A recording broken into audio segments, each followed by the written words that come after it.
My name is Keely Morrison. I'm located in Missoula, Montana, and I'm the owner of Planina Social, which is a social media management agency that helps Montana nonprofits.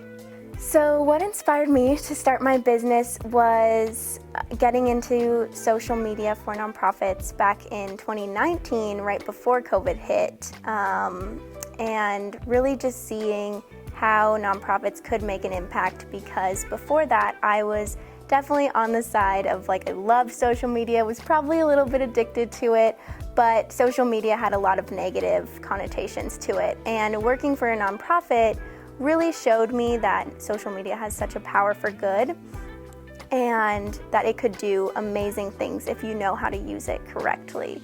And that's really what inspired me to start my business, is that mind shift from something that everyone sees as so negative to completely turning that on its head and trying to use it to do good in the world.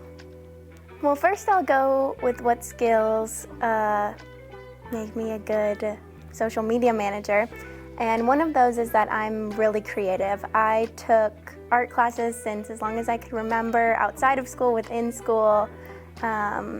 I paint and draw in my free time now. It's just a really big part of my being. If I'm going through any hard times or stuff, drawing and art and creativity is what really lifts me up. And so I love bringing that into my business and having that joy be something that I work on every single day. As for being an entrepreneur and what skills I bring to that realm of my business, definitely organization, which can be a pro and a con, because I am very, very organized, which can get on my partner's nerves, but my clients really like it. So keeping everything super organized and accessible to my clients, making sure that I'm on top of everything, because one of the biggest roles of being a social media manager is saving your clients time. Especially with nonprofits, they do not have the time or the people to get a consistent social media presence out there, and that's not their mission. Their mission is something so much bigger than social media, so being able to save them that organization and that time is something that I really value. Yeah, so typically my clients reach out to me. I have reached out to clients before, but they typically reach out to me on social media or on my website. And first we set up a discovery call where they talk about what they need, what their mission is, what their goals are, why they want to be more present on social media. And then I just kind of explain the process of working with me to them. So basically, I have 3 different package options. I explain the packages to them, and then I explain kind of my system and why I work with nonprofits, really trying to show that social media for good, and helping them promote their mission and saving them time in doing so. So we go through that, and then I talk about how if they start working with me, I set up a whole Google folder for them and a whole content calendar and design work. And once we're kind of going on that, each month I create however much content we've decided on. I've got some clients that write up the content and only need me to design it. I've got some that are completely hands-off and want me to do every single thing. So it really depends on how much control the client wants over their social media. And then I, create it all from scratch and let the client approve it in the Google Drive and then schedule it out. And it repeats every single month. I would say the biggest obstacle I faced in running my business was actually before I started my business. I got interested in kind of developing an online service-based business in 2020. But always got scared by the hurdles and always let them stop me. So whether that was picking a business name or brand colors, or once I had that established, it was how to make it legal and be able to conduct business and get clients in a legal manner with the government and all of that. So that was a big hurdle for me.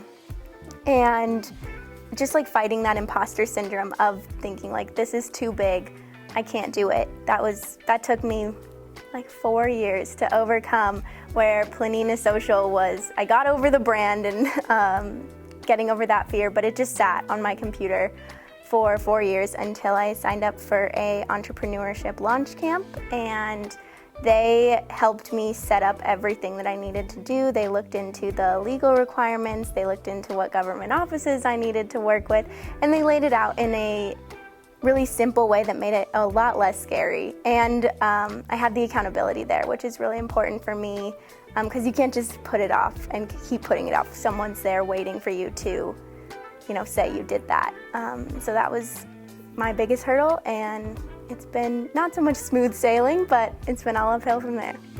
Yeah, they've been super great, especially just opening the meetings up and introducing everyone, which is really scary at first, because I get into a Zoom meeting and I'm immediately like, I do not want to talk, don't call on me.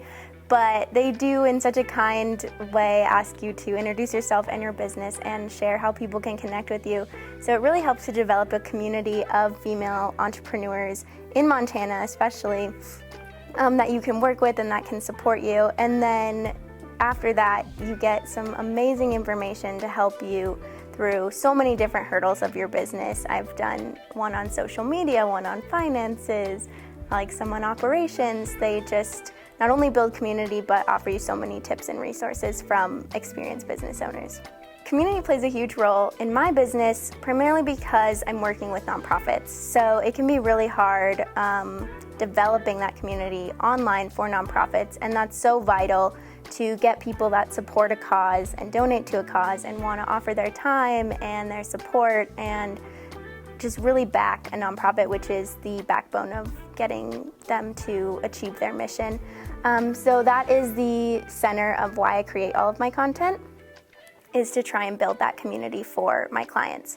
As for myself, having a community of other female business owners, it's just really nice to have people like cheering you on from the sidelines, commenting on your posts or liking them, because it can be really hard getting started, and having just like that one comment that's like, that was a great transition in your reel, even though it was a terrible transition, can just be so helpful and so encouraging. And you just know, like, if you have questions about something, there's someone in your community that's done it before, that's in your shoes, and that you can go to.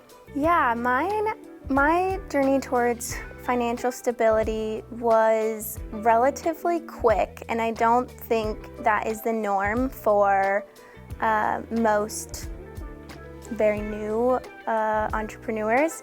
But in social media, you have to have a social media presence. So I really have pushed that for my business and continuously put out quality content every single day, and clients have found me from that, by either mostly me following them or sharing their content, trying to build that community between Planina Social and the nonprofit community. And then people that have needed help with that have reached out to me.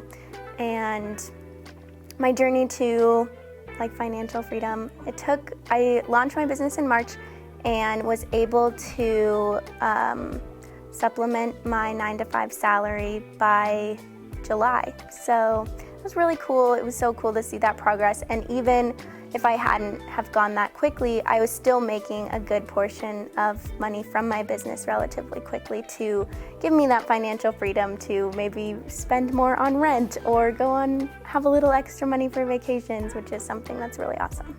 Yeah, I think it is important to share. I would not be starting my business without taking that launch camp that was offered by the Bucket List Bombshells, and they are a female-owned business that launched solely for the purpose of helping other female entrepreneurs develop the skills to create service-based online businesses so that they could work online and travel the world.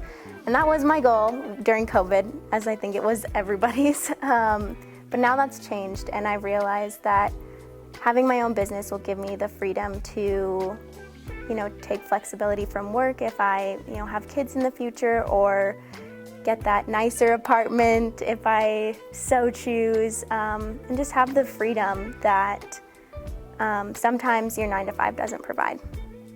So I wouldn't be where I was without them, and it's okay to need that extra support to start your business. You don't have to do it alone. One of my newest clients is a nutritionist group out of Bozeman.